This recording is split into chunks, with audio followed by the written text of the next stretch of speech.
yourself. It doesn't have to be groundbreaking or parade worthy. I think some of you think it has to be like really incredible. Those are great things to share.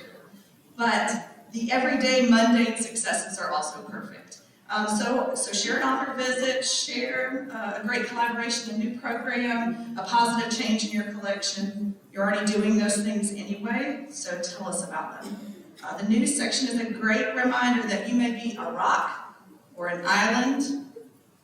Get my song reference from my people, but you are not alone. And if you're interested, the next deadline to submit for your news will be April 14th. Before recognizing our districts with 100% memberships and large memberships, I do want to say thank you to our regional network coordinators who help disseminate information to our districts and gather news for our organization. We had a slide, but I don't think it's right here, but if you are one of our regional network coordinators, could you please stand and be recognized? Thank you for your work.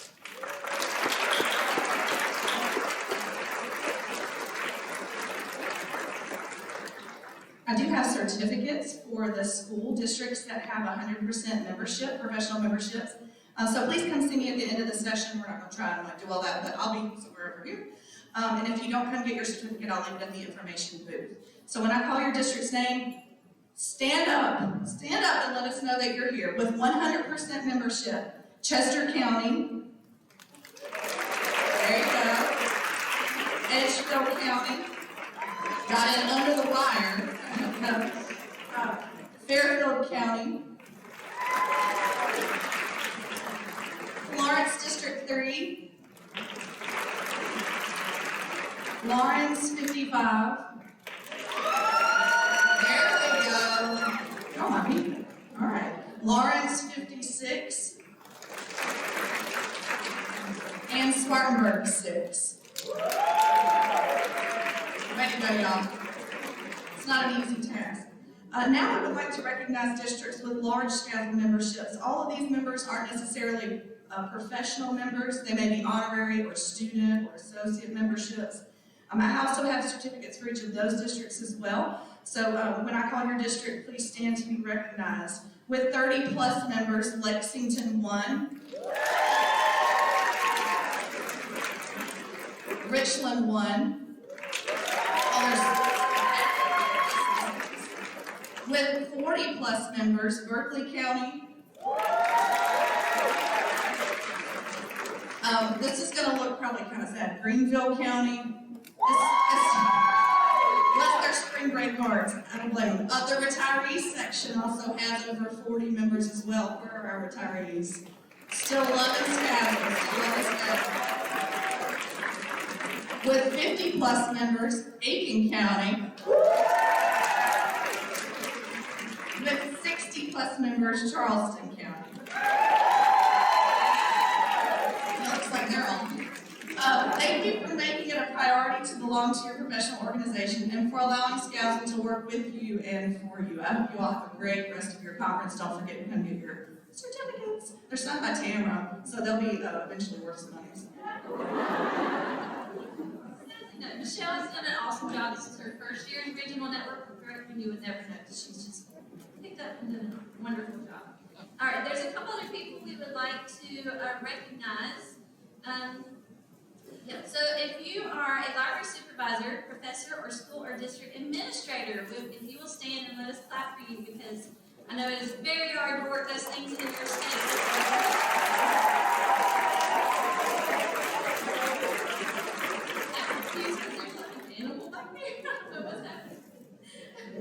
Alright, if this is your first time attending our conference, we want to recognize you. Please stand and wave so we can recognize you for coming first time.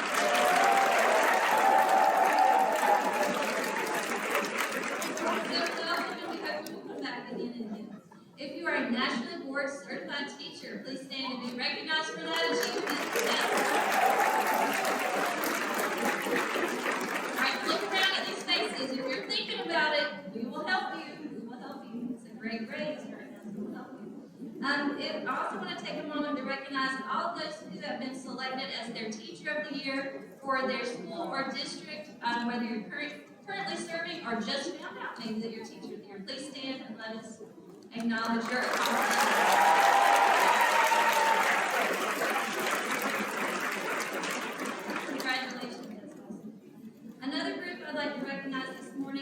conference committee who have worked so hard to make this conference a huge success. If you were served on the conference committee this year, please stand up so that we can clap for you and all of your hard work. Michelle Standing, I know you did it by yourself. Very good. All right, and now I'd like to call immediate past President Catherine Monquist to the podium to introduce and celebrate our emerging leaders graduating class.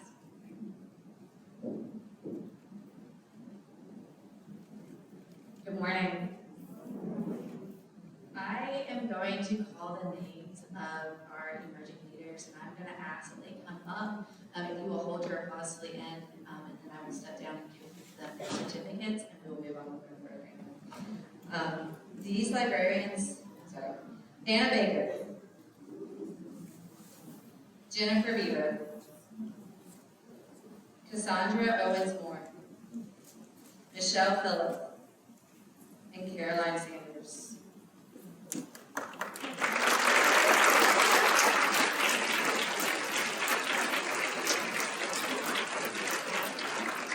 These librarians have worked extra hard this year on developing their leadership skills.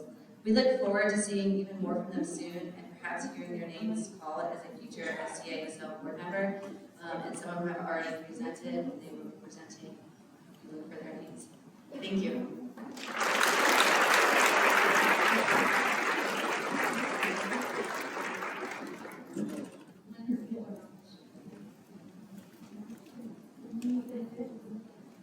At this time, we'll move on to our business meeting portion. The 2023 annual business meeting of the South Carolina Association of School Librarians is called to order. Lori Coleman, our secretary, will read the minutes from the previous year's annual business meeting. She'll come up to the podium.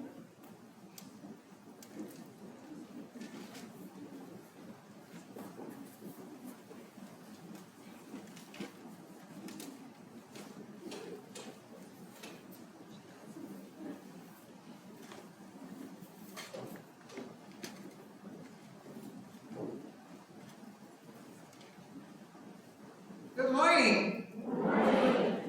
I have the awesome task of reading the minutes, so I hope y'all will be patient. Here we go.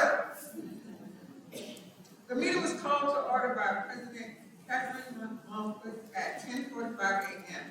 Secretary Lori Coleman read the minutes from the previous business meeting. There was a motion and a second to accept the minutes, and the motion passed.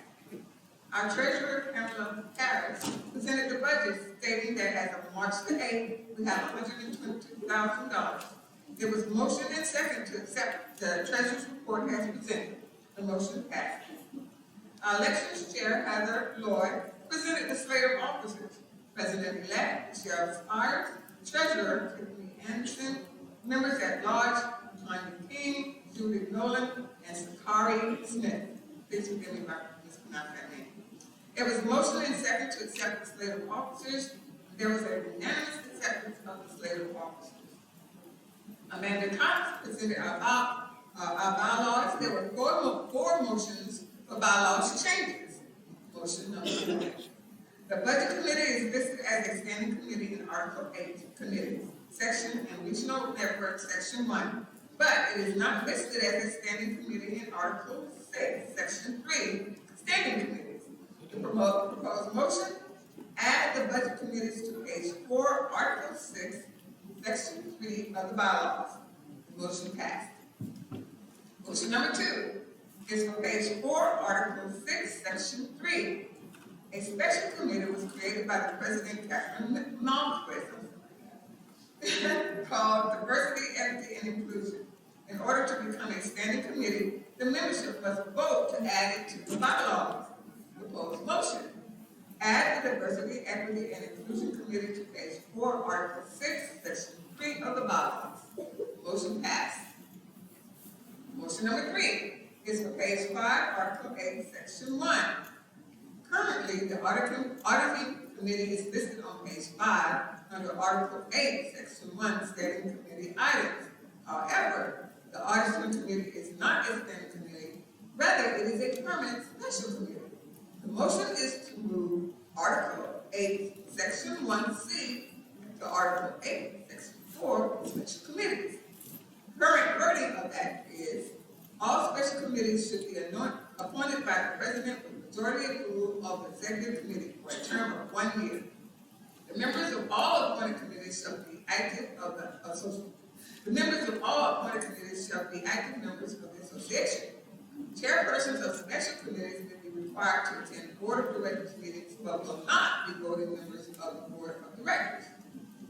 The proposed wording: all special committees shall be appointed by the president with majority approval of the executive committee for a term of 1 year. The members of all appointed committees shall be active members of the association. Chairpersons of special committees may be required to attend the board of directors meetings, but will not be voting members of the board of directors. The auditing committee shall function as a permanent special committee. The duties of the auditing committee shall be to audit the treasurer's accounts at the close of the fiscal year and to report to the executive board annually. Motion passed. Motion number 4 is for page 6, Article 8, Section 1, Standing Committees. The new Diversity, Equity, and Inclusion Committee needs to be added to the standing committees. The proposed motion: add Diversity, Equity, and Inclusion Committee. Add Diversity, Equity, and Inclusion Committee to Article 8 Committees, Section and Regional Network, Section 1, Standing Committee, Part F. The proposed wording: F. Diversity, Equity, and Inclusion Committee. The duties of the Diversity, Equity, and Inclusion DEI Committee are to support the SCASL board and its membership by providing information and resources for school library programs that are integral to teaching and learning in South Carolina and are tied to student outcomes and AASL standards. DEI buttresses other committees as we ensure inclusionary practices in our work. The committee is shaped and driven by the changing needs of our board and members. The motion passes to accept these changes. Catherine Malquist asks for votes on adjourning. Heather Lord moves to adjourn. Julie Putnam seconds. The meeting is adjourned at 11:03 a.m. Next meeting is May 7th, 2022, virtual at 10 a.m.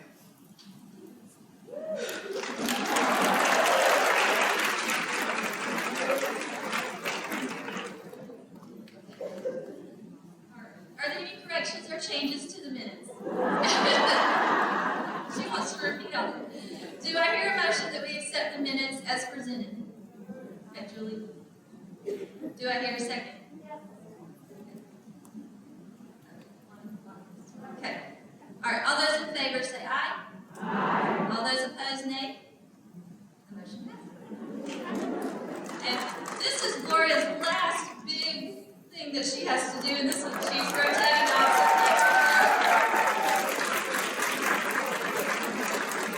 She is retired and still giving to our organization, so we appreciate her so much. Okay, next we have Tiffany Anderson, our treasurer, to give the current fiscal year's treasurer's report. Much shorter than 17.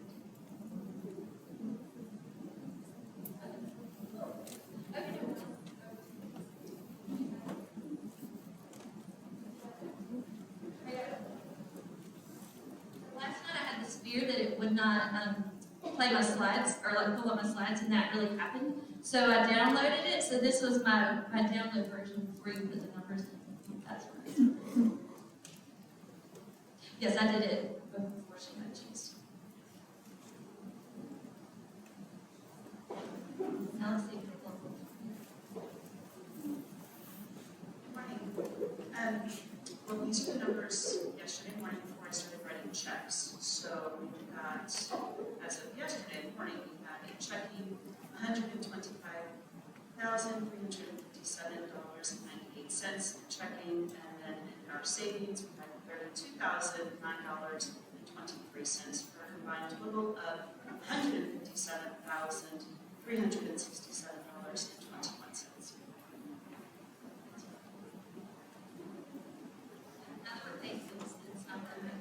Do I hear a motion to accept the treasurer's report as presented?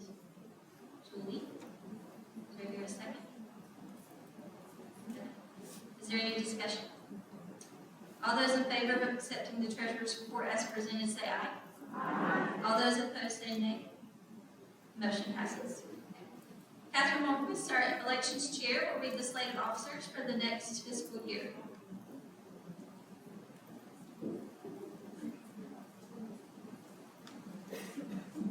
Please stand as I state your name.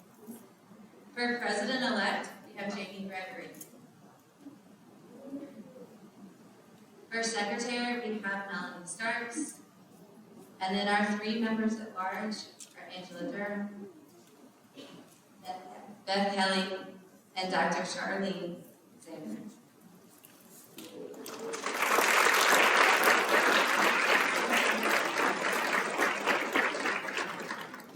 I hear a motion to accept the slate of officers as presented? Heather? Do I hear a second? Lonnie? Is there any discussion? All those in favor of accepting the slate of officers as presented say aye. Aye. All those opposed say nay.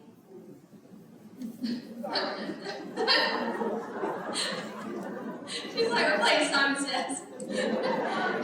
All right, the motion passes. Sorry, the motion passes. All right, congratulations to our newly elected officers who will begin their service on July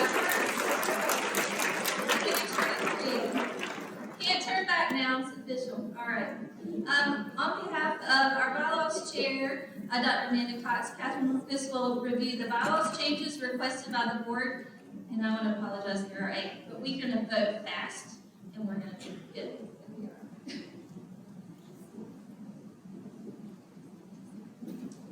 Mandy knew how much I loved doing this. I was stripped into this position by Heather Thor years ago. I thought it was an easy job, calling it out Heather. And I feel like this is where I'm at now. So each year, the bylaws is a living document. It changes and grows as we are an organization. We change and grow. And so we do have 8 changes. The board has discussed, voted on, and passed these, but we need to present them to you. Motion 1. Currently, we have a pre-service education standing committee and a standards and guidelines standing committee. The executive board is making a motion to eliminate these 2 standing committees. The responsibilities for the pre-service education committee will be absorbed by the advocacy standing committee. The responsibilities for the standards and guidelines committee will be absorbed by the supervisor's section. You can see on the screen what we currently have, and then you will just remove those from our section 3. Is there any discussion for motion 1? There being no discussion, all those in favor say aye. Aye. Those opposed say nay. Motion passes. 7 more to go. So for bylaws motion 2, we have a special committee for the conference that has been created for the 2022-2023 year. The motion is to add a conference committee as a standing committee. You can see on the screen where we would just add conference into our standing committees. Is there any discussion for motion 2? There being no discussion, all those in favor say aye. Aye. Those opposed say nay. The motion passes. Bylaws motion number 3. Currently, the Pre-Service Education Committee and Standards and Guideline Committee are listed on pages 6 and 7 under Article 8, Section 1, Standing Committees. You can see on the board, we would like to delete L&M from Article 8, Section 1, Standing Committees. Is there any discussion for motion 3? There being no discussion, all those in favor say aye. Aye. Those opposed say nay. Motion passes. For motion 4, with the addition of our special committee conference, it now needs to be added to the standing committees on page 6, Article 8, Section 1. We will add Article 8, Section 1G, Conference. Conference Committee, the duties of the Conference Committee shall be to work in conjunction with the President-elect to plan and execute the annual conference. Is there any discussion for motion 4? There being no discussion, all those in favor say aye. Aye. Those opposed say nay. Motion passes. Motion number 5. With the addition of conference and diversity, equity, and inclusion, and the removal of pre-service education and standards and guidelines to standing committees, a change will need to be made. Additionally, at the March 2022 SCASL annual business meeting, we voted to remove auditing from standing committees. It was not removed from this section in 2022. So on page 6, Article 8, Section 2, you can see in the highlighted standing committees, and we just would like to remove those and add conference diversity, equity, and inclusion. Is there any discussion for motion 5? There being no discussion, all those in favor say aye. Those opposed say nay. The motion passes.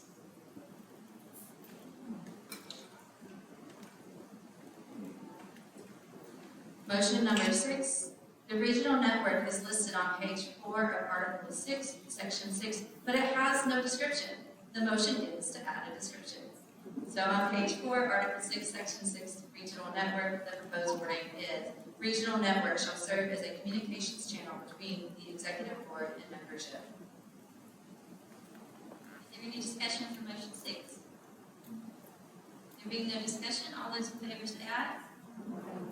Those opposed say nay. The motion passes.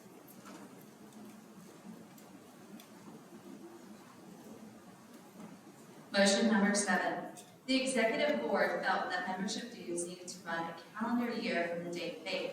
So this motion addresses that flexibility. So on page 1, Article 3, Section 3B, we will change the current wording, which is membership shall be for 1 year, which is July 1 to June 30th, to membership shall be for 1 year from the date on which dues were paid. Is there any discussion for motion 7? There being no discussion, all those in favor say aye. Those opposed say nay. The motion passes.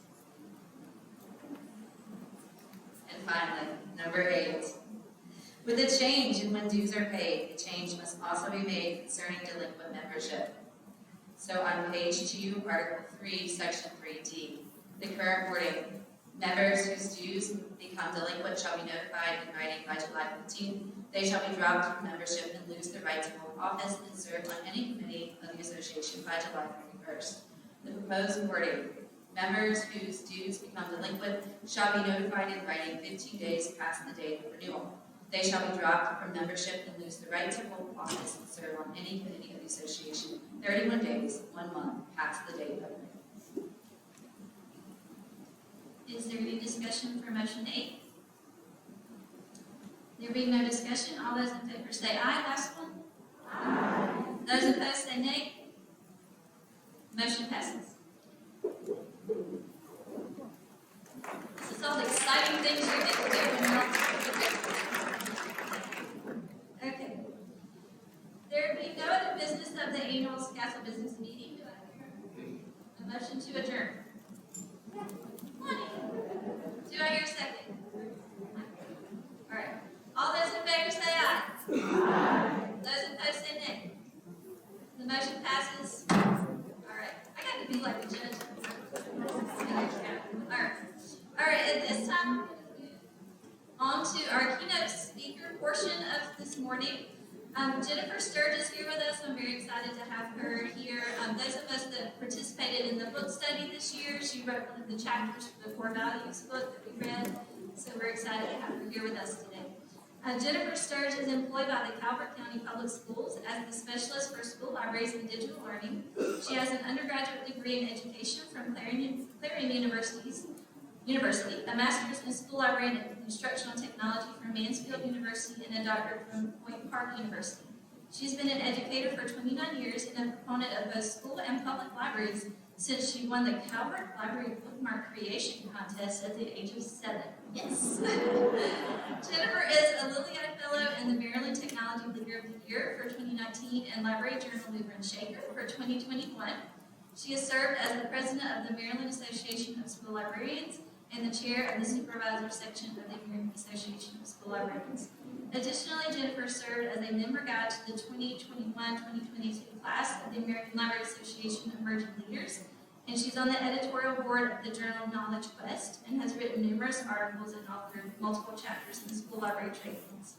She is an adjunct professor at the iSchool for the University of Maryland College Park and Towson University. She resides in Southern Maryland with her family. So please welcome Jennifer to the podium.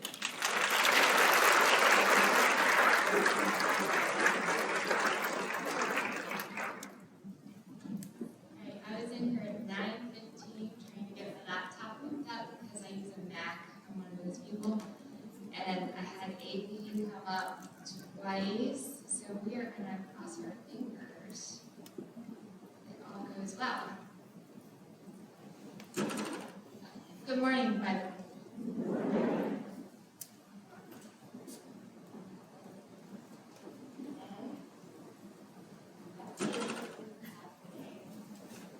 Oh, there we are. Yay!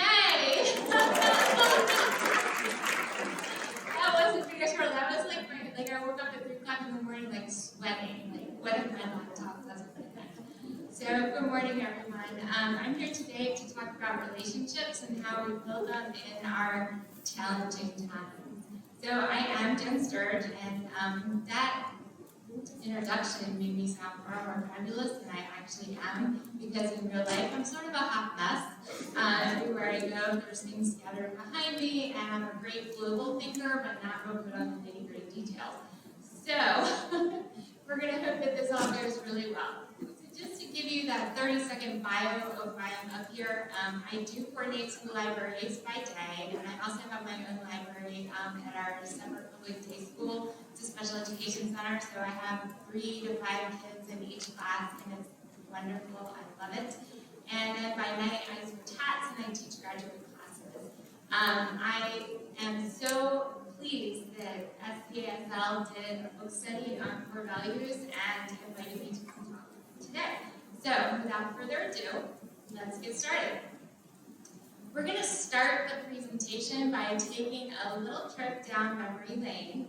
And I want to talk about how we got to where we are today so that we have a lens for talking about building relationships moving forward. So I'm going to ask you to bear with me for about 10 minutes, except I'm nervous, so it might be more like 8. So I'm going to set the stage for the conversation about relationships. And we're going to head back in time. And again, you know how you're always really nervous about the volume when something plays on a presentation? We're going to see what happens. Okay, here we go. We're not the TARDIS now. All right, so if only we had a TARDIS to go back in time. Or we could utilize Hermione Granger's time turner. Oh, when in doubt, I find retracing my steps to be a wise place to begin. Good luck. Bloody hell was that all about? Sorry, Mom, but seeing as you can't walk.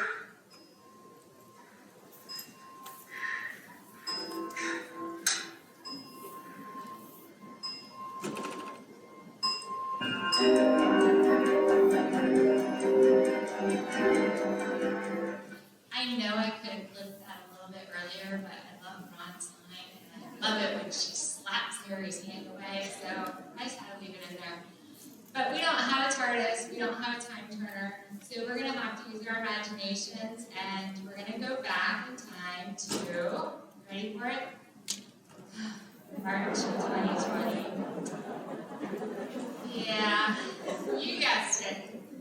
Those first blissful days of March when my hair was brown with Merlot highlights, and before the pandemic happened, we didn't know that it was going to turn into this time of worry and isolation and change and challenge.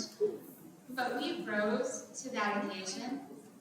We faced an unbelievable challenge in our country and our school systems, and we quickly found out just how critical we were to the role of education. And we found that out no matter where we were doing our jobs from. I don't know about y'all, but I was sitting in my kitchen. There were 2 dogs. One was home from college. The other one was in high school. My husband was trying to teach physics in the other room. We made do. We figured it out. It kicked off a period of unprecedented change for us. We emptied the shelves. How many of y'all still don't have those books back? After you emptied those shelves and sent them home for those, what was it going to be, 2 weeks that we were going to be off? We got creative. We started reading challenges. We made digital reading logs. We gave out prizes. We recorded ourselves reading picture books. We enhanced our ebook collections. We did curbside pickup. We modified. We hopped on Teams. We did Zoom. We sent out weekly reading challenges. We did it all. We shared resources on a local level, a state level, and at a national level. We hopped on social media and we chatted. That COVID-19 disruption, it brought not only challenges, but it also brought us opportunities for all school librarians to show what we were made of. We stepped up, we reinvented our job in 2 weeks flat, we showed our leadership skills, and we were heralded as the heroes and heroines in the school library world. Schools reopened, we distanced, we masked, we moved forward. I don't know about you, but life felt pretty good for me at the beginning of 2021. I defended my dissertation, Calvert County Public Schools, which is where I work. We won the National School Library of the Year award from AASL. I was flying high. I was on top of the world. And then that concerted effort to ban books by a variety of groups. They honed in on school libraries, authors, books, and in particular the LGBTQ plus community and people of color. And these headlines told me. Across the country, more books have been challenged and removed as religious and conservative groups target LGBTQ and race issues. This is a headline from the Texas Tribune in 2021. School book bans at record highs. This is the Washington Post, 2021. South Carolina, the legislators seek ban for sexual-related books from children's section. Charleston City Newspaper, 2021. Finally, South Carolina governor calls for LGBTQ books to be banned in schools. This came off the NBC National News headlines. That all feels like we're headed back in time.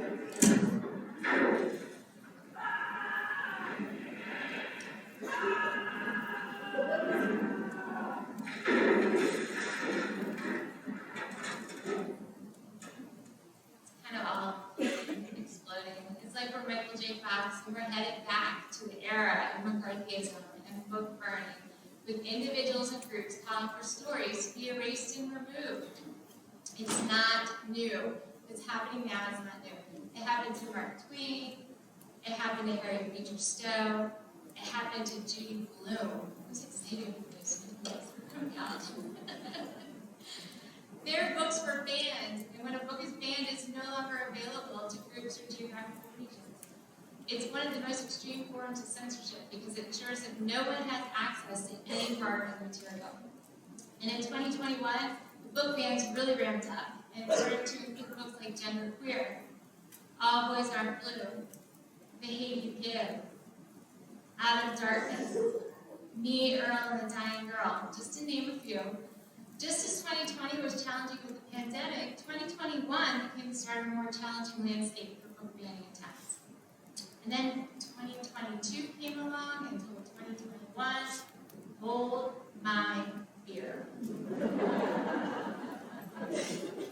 In 2022, school librarians found themselves in a crosshairs. I know I'm there. Even as the censorship campaigns ramped up and became a more truly directed assault on a student's right to read. They represent a different kind of policing. It's one that's in many ways far more personal and potentially more damaging to our school libraries. And as a result, on the assault on the right to read, and as it continued, the freedom movement was born out of necessity to speak up and speak out and support each other and fight back against censorship. I want to say congratulations to Becky and Carolyn. I don't know if y'all saw their People Magazine article a couple weeks ago, but People Magazine, that's big time. In 2022, Amanda Jones filed suit against those who would slander her on social media, and she's still fighting that battle. And congratulations to her, she just won the Intellectual Freedom Award from AASL this past week. In 2022, the headlines didn't change a whole lot. In 2021, they just got worse. This is a headline from Education Weekly. The book bans are getting worse and already on track to exceed 2021's numbers. Finally, and I think you all are amazing, things got so dire that SCASL created this State of the State infographic, and it highlighted what was going on in your state as far as challenges go. And now here we are in 2023, and the statistics in the headlines still read, proposed legislation in several states to eliminate LGBTQ obscene books. Pittsburgh author condemns Florida ban on his reporter intake picture book. These are the headlines from last month, February 2023. Parents and lawmakers call for more restrictions on certain books in Iowa schools. Florida School District bans 23 books with more under review. Sports World reacts to book ban. Sometimes it just feels so personal. Everything that is happening can leave you feeling like you are some Taylor Swift lyrics. Specifically the song Anti-Hero. Hey Taylor Swift fans. Yay! Thank you. It's sort of like, BTS folks will stay with me, you are the problem, and the idea of building relationships can just feel so daunting with where we are in the world. But I am here to assure you that you are not the problem. Librarians are not the anti-hero. It's me. We'll take this out. The problem is me. It's me. The problem is me. It's me. Hi. Everybody agrees. Everybody. Sorry, that's my dog, Danny Dog Vito. He is actually the anti-hero, so it is not librarians, it is Danny. He was very set in his ways when he came to us at the age of 9. He's now 11, and he was performing to Taylor Swift's lyrics to the anti-hero, for those people who may not know that. So, I am here today to tell you that you are not the anti-hero. You are not the problem. I know, yes, you should have thought of that. You are not the problem. I know that it is exhausting, that it is frustrating, and it's enough to make you just want to scream.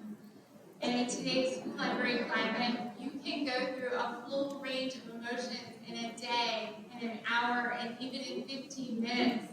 How many of you have felt this way in the past year or two? Please tell me I'm not alone.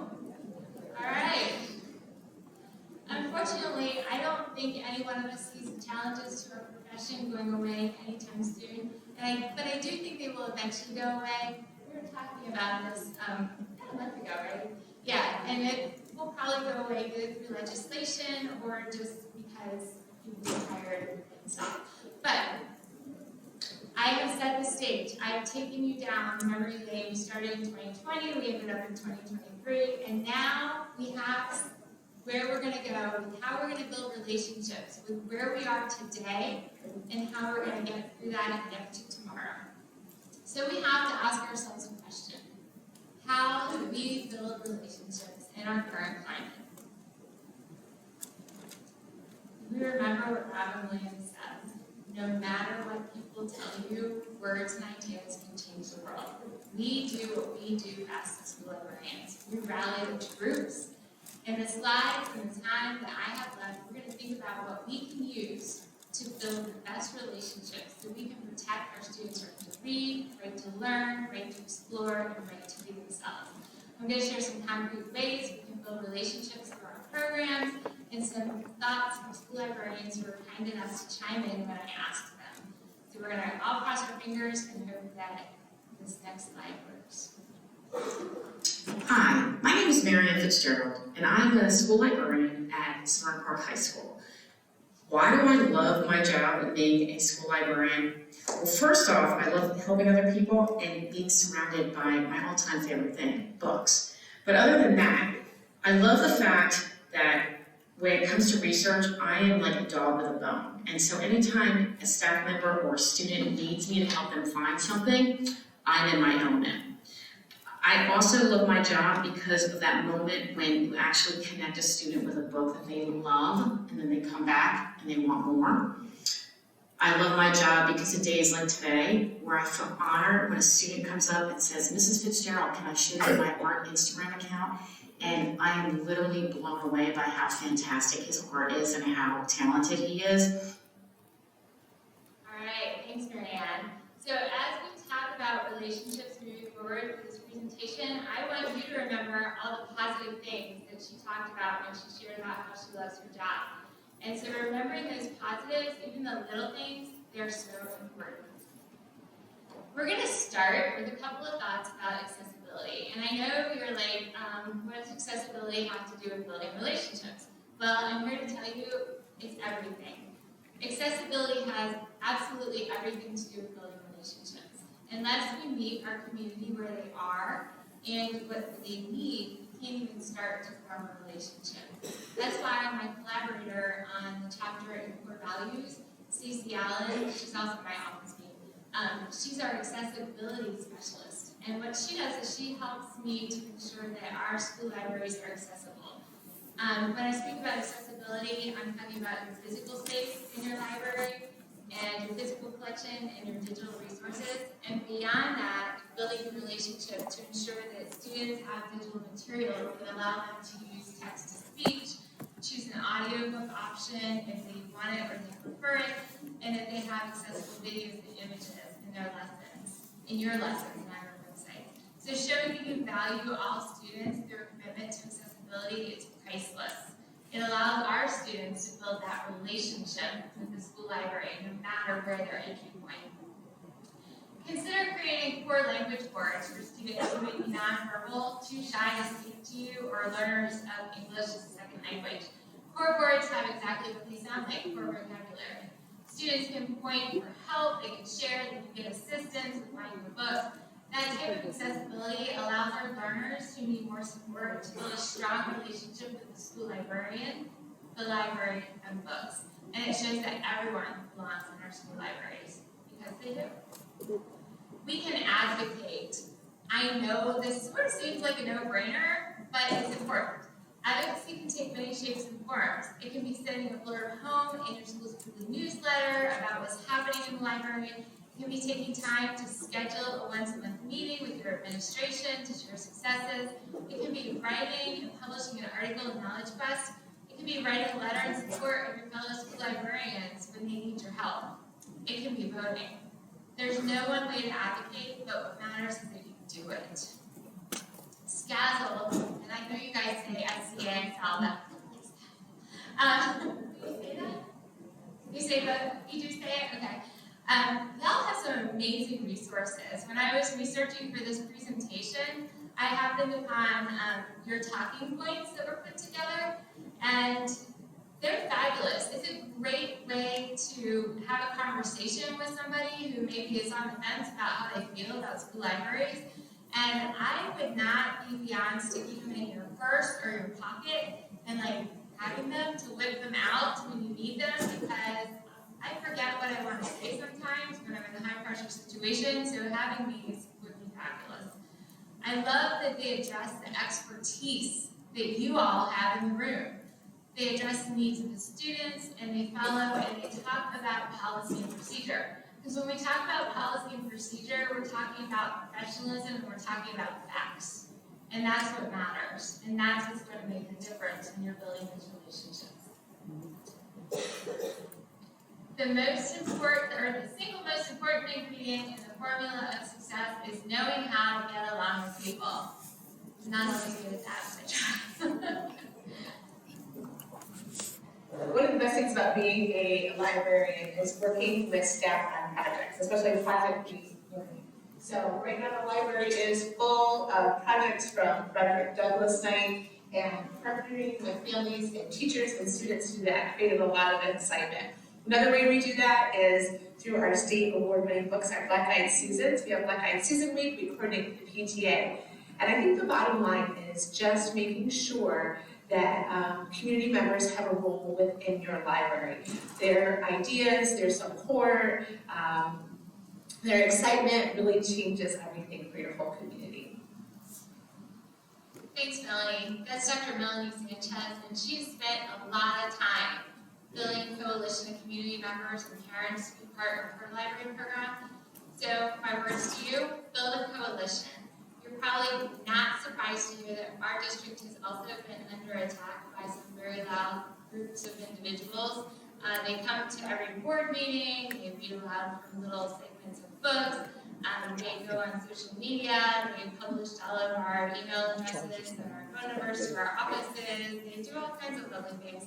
And I was a little unsure when this started to happen how to build my coalition. And so I reached out to some community organizers and some parents that I knew to build a coalition to speak for the positives in our school library.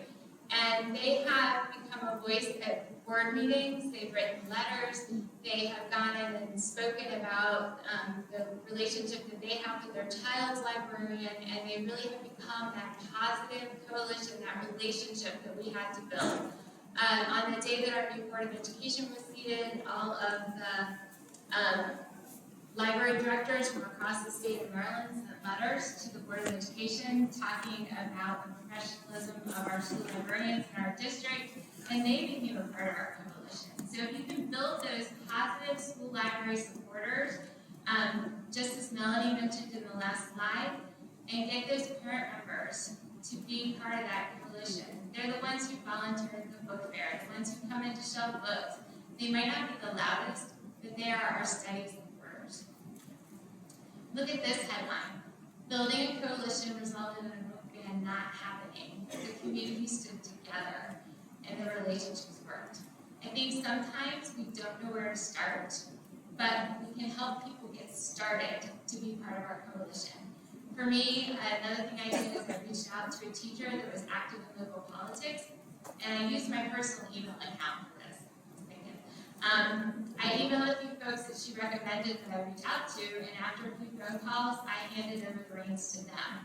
And I stepped aside and let them start building a coalition to speak at board meetings and write letters. Find your PLN. Build a network of school librarians who can support you.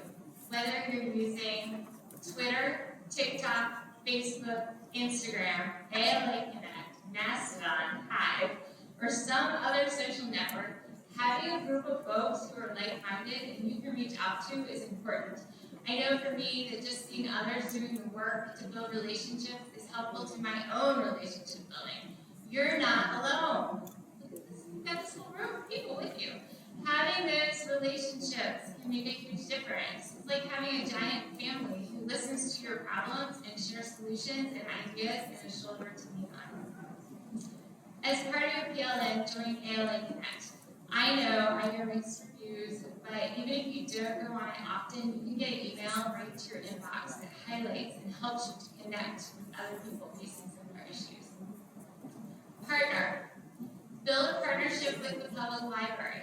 In our district, our students are automatically issued a library card when they enter kindergarten. Do y'all do that down here today, public library cards?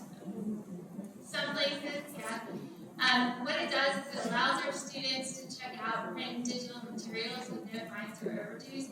And one of the most amazing things about this partnership is the relationships that it's fostered. We collaborate for summer reading and activities and events for our students. And the relationship that we built with the public library allowed us to bring in Jason Reynolds. That was the best name ever. Meg Medina, Lamar Giles, Allison Reed Myers. It also allowed me to start running a bus from our high school to the public library so kids could drop in there in the afternoon. To me, the best part about being a school librarian is all of the books that I get to share with students and seeing students grow from kindergarten through 5th grade. I also love it when former students come back to visit and say, do you remember that book you read to us? Or I still remember the book you read to us in 3rd grade. That's my friend Kristen. She accentuates the positives and it shows, and her kids come back to see her all the time. Which brings me to this. Connect. Connect with your students. We're here for our students. Every single one of us is. It's really why we do what we do every day in and day out. It's why we defend our right to read. It's why we create inclusive collections. It's why we encourage students to read and explore. Some of my fondest memories are when I was in the elementary school libraries and my kiddos thought that I was a rock star. They'd see me out in the community and they would come running up and then, you know how they hug your legs but kind of get wrong parts of you, and their parents look embarrassed. And then I would like have a little conversation and their parents would tell me like how their kid comes home excited about their book. And it just, that relationship is so important. And I still see those same kids out in the community, but now they're in their 20s and their 30s and they have kids of their own. I'm not old. And we do stop and we chat, and those are the relationships with students that goes a distance, and those are those forever relationships, and they're the ones that are the most meaningful. Students are our priority, no matter what else we do, what programs we create, what books we choose. Everything we do in some way should further their development as lifelong learners, users, and producers of knowledge. I could have skipped the last 3 slides because what Hilda says in this book sort of says it all. So these days, it is really those relationships with our students that keep us coming to work every day, knowing the difference that we make for them. Hi, my name is Mandy O'Neill and I'm a high school librarian. I think one of the best ways you can build relationships in your library is by starting with a customer service attitude. When someone walks into the space, no matter what kind of day we're having in the library, I always like to say, how can I help you today? That puts people at ease and gives them a chance to feel like they're welcome. On a day-to-day basis with students, I think the biggest thing is talking to them. Some of them go through their day without a single person talking to them. So I like to start with, hi, how you doing? Another thing I can do sometimes is if I'm planning on doing a couple things for the library and I don't really know which decision to make, I go around and simply ask the kids. I talk to them. I see what their opinions are. I give them a voice. And sometimes that's all they need. Besides that, I think the biggest thing you can do is love your space and love what you do in it. Kids are receptive to that. They see when you're happy, they see when you like what you do, and they see when you like them. And that makes all the world of difference.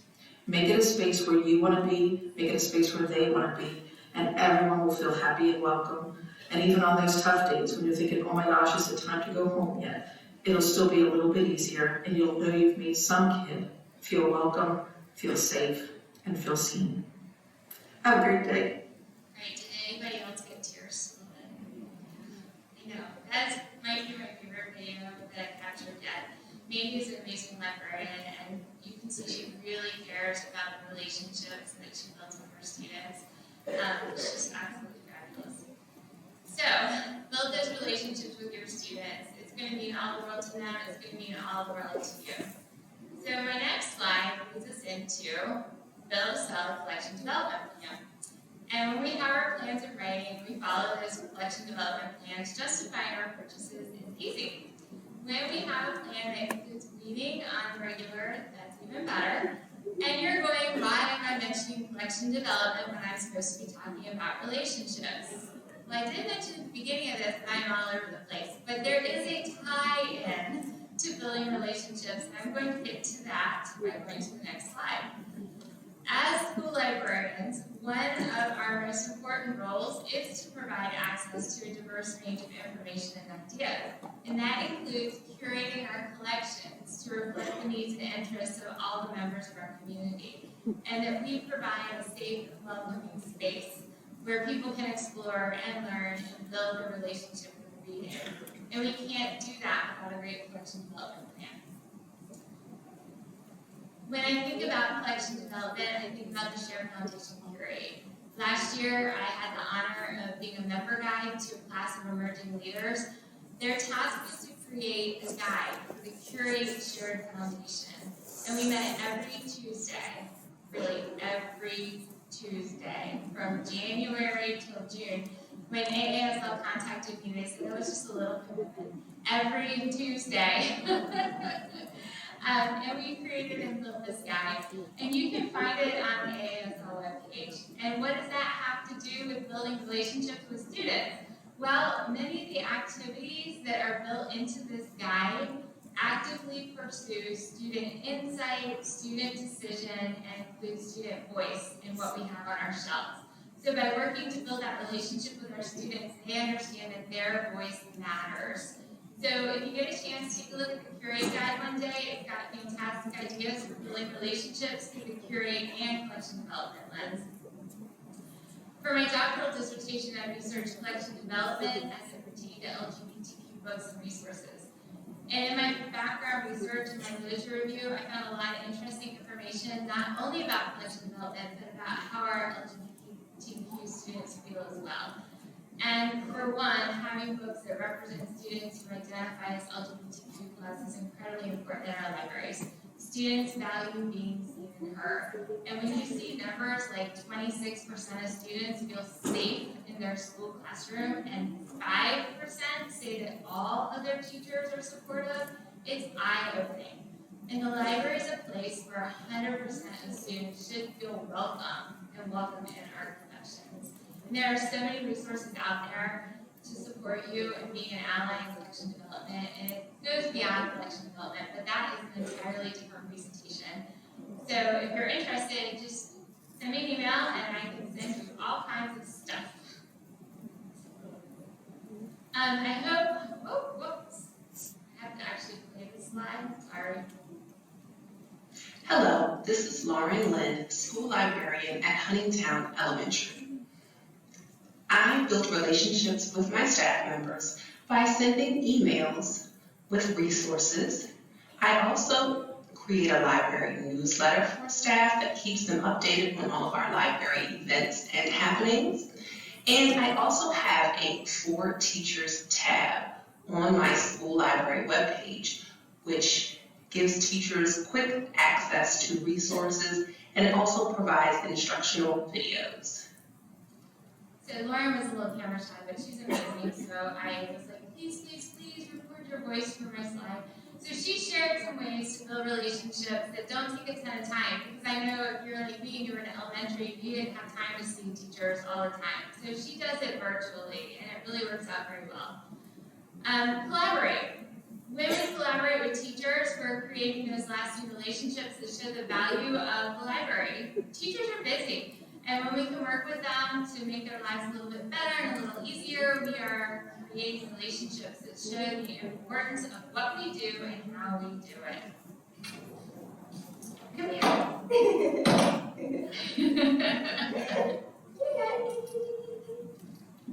here. So remove obstacles. Whether it's the obstacle of getting in our own head and allowing your self-doubt to creep in, or it's obstacles that have been placed in front of you by others, as librarians, we are resourceful. We can find a way around and through the obstacles to our profession, but it might take longer than we want, and it might not be perfect, but we can do it. And by the way, these videos were taken in the midst of lockdown. When you're in your house for weeks on end, you find ways to amuse yourself by creating obstacle courses for your animals. You might want to employ the strategy of Severus Snape, that was the cat, who leapt over all the obstacles in its way, or you may find yourself picking away at them slowly and even knocking over a few as Ginny Weasley, our other dog, does. Accentuate the positives. Look around you. You're surrounded by your fellow school librarians. You're surrounded by those who sincerely want to make a difference in the lives of students and faculty and staff in the school community. Go ahead, look around you. You all wrote lesson plans, you took leave, you traveled, you made time to attend the conference. You're going to renew your relationships with old friends this week. You're going to leave with new relationships at the end of the conference, and that is a win, and that is a positive. And I know I'm running out of time, so I'm just going to go right ahead. So, a couple more words I'm going to impart before I leave you. Listen. We practice listening to our stakeholders. We take the good, we move forward with it. We listen to our students and what they want. We listen to our administrators. We make the case for strong school libraries. But we also need to listen to ourselves. We know it. We're the experts in collection development. We know. We went to school to be a school librarian.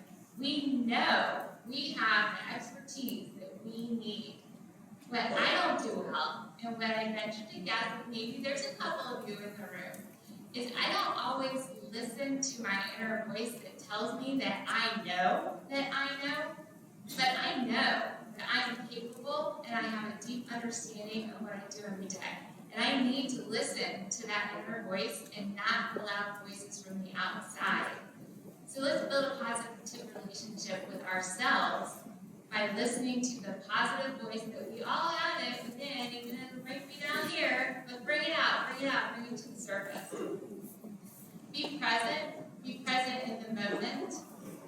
Smile when students come in the door, say hello to parents in the building, strike up conversations with colleagues instead of checking your email during your down moments.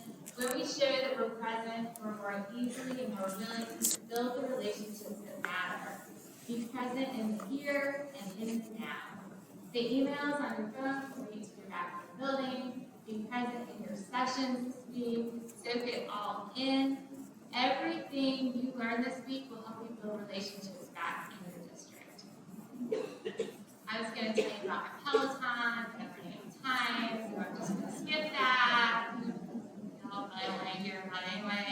I was going to tell you about how I make Harry Potter Legos, and it got really, really expensive, so I had to go to Harry Potter puzzles instead, because I had to, find something to occupy my mind so I wasn't constantly dwelling on everything that was going on.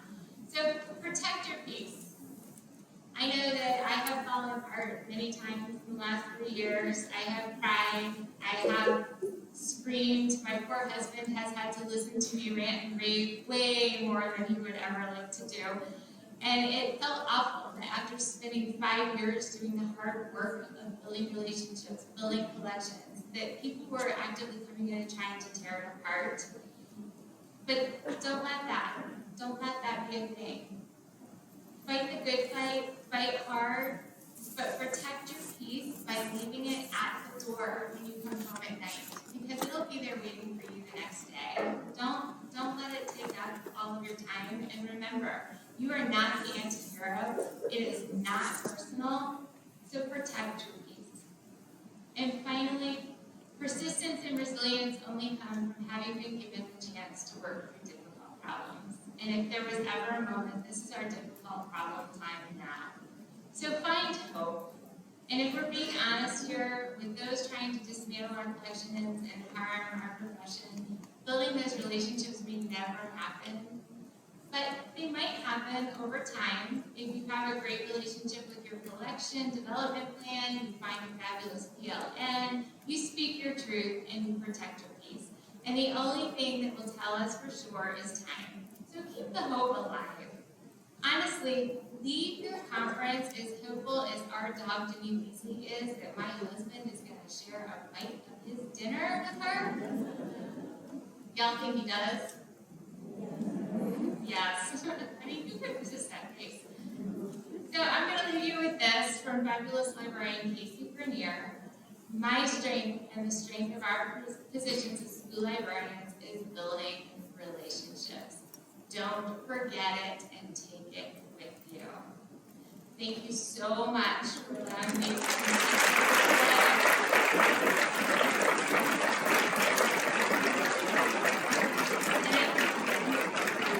Michelle has things, so you can't get up. Sorry. You can get up and do this because you've been sitting for a long time, but you can't leave.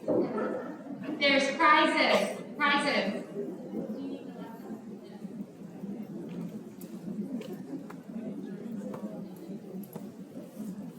Thank you, Jennifer, for reminding us that students are a priority. We need to protect our peace and how valuable it is to connect and come together, especially in difficult times, and we will get through this by supporting each other. So thank you. And let me tell you, this lady is so generous. We've been trying to pay her, and we're like, we'll pay for your gas. She's like, I drive a hybrid. We'll pay for this. Like, it's fine. So we do have something for you, whether you like it or not. We're going to force a gift onto you, and we appreciate you and Donna coming all the way from Maryland. They did yesterday together.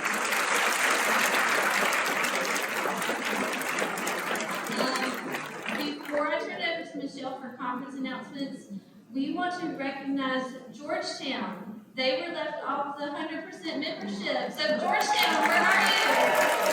Yes. You get your very own special applause, and we will get a certificate. So thank you, Georgetown. And I don't know, it was just an error, so I'll take responsibility. Sorry about that. All right, just a few conference announcements so that you can go to lunch, or if you're going to the professional board lunch.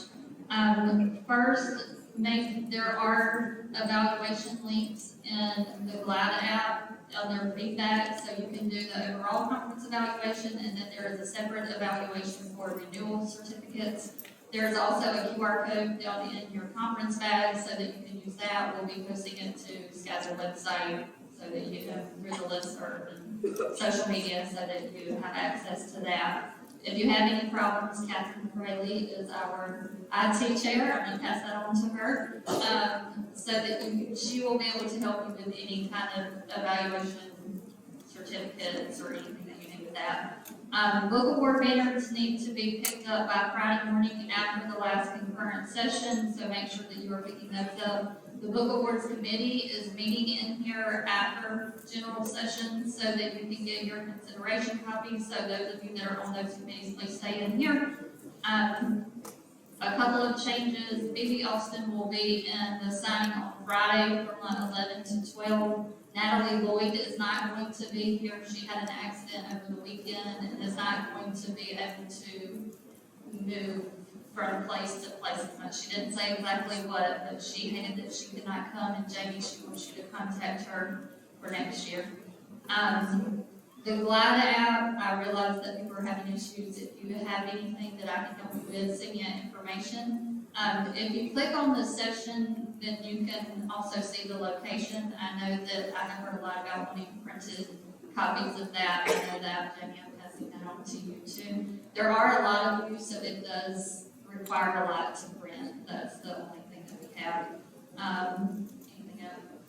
All right, so Book Awards announcements. There are some QR codes stationed around the convention center, one near the door in the ballroom. We would like everyone to take this quick survey to help determine the things that the Book Award Committee produces for you in the coming years. I know that they produce a lot of things, and they're trying to figure out what you actually use so that they can continue with that and get rid of some of the other things that people don't use.